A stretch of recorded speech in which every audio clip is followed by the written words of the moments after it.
This is the first case in my lifetime where there has been a direct, real challenge to the underpinnings of Roe versus Wade. There's a reason why it's been since 1973 to get a case like this to the U.S. Supreme Court. Mississippi has done it through a 15-week a ban on abortions after 15 weeks, like a pain-capable abortion bill. There are exceptions there, but their attorney general specifically asked for Roe and the Casey cases to be overturned, for those precedents to be overturned. There is no right to abortion found in the Constitution, and Roe v. Wade has been attacked by legal scholars on the left and the right. So not just conservative legal scholars, but even liberal legal scholars, as a bad decision. So this is a great opportunity for the court to get it right. There is no legal or inherent right, or should not be, to take a human life other than some form of self-defense.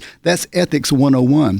The choice to take a human life has serious, serious moral implications. This is why the death penalty, Jay, is such a matter of serious debate, and Sure. some states have outlawed it.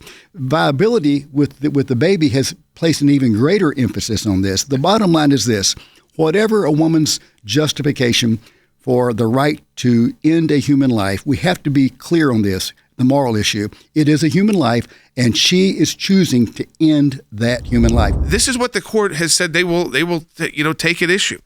Roe and Casey, that's the two cases, Roe versus Wade, Casey versus Planned Parenthood, are thus at odds with a straightforward, constitutionally grounded answer to the question presented. So the question becomes whether this court should overturn those decisions, so it's previous decisions.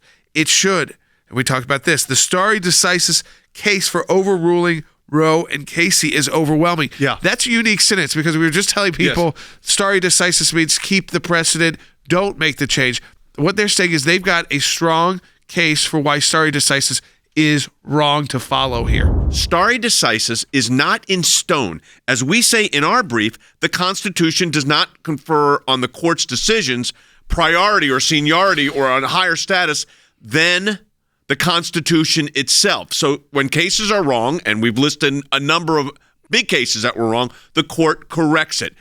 Plessy versus Ferguson, Brown versus Board of Education corrects. Karamatsu, unfortunately, still on the books. Now, I'm sure it would be overturned.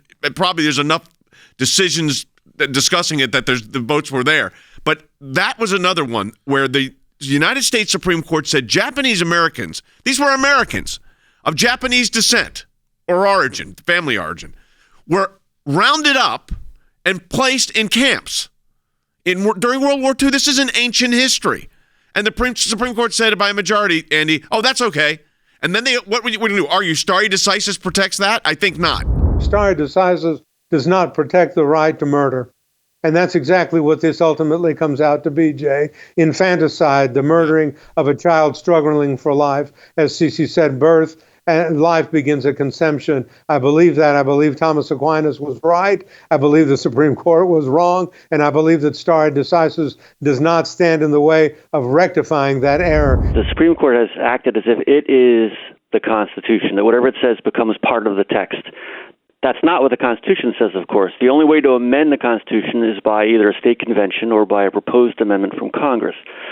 So when the Supreme Court says, we have a decision, we know it's wrong, but we're going to follow it anyway, then what they're saying is that our rulings take a higher priority than the Constitution itself, which is itself an unconstitutional approach to take. From Mississippi's brief to the Supreme Court, the grounded question becomes whether this court should overrule the decisions in Roe and Casey. It should.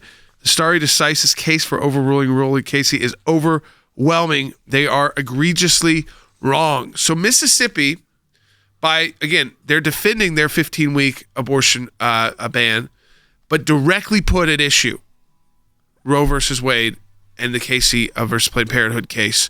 It's now heading to the U.S. Supreme Court.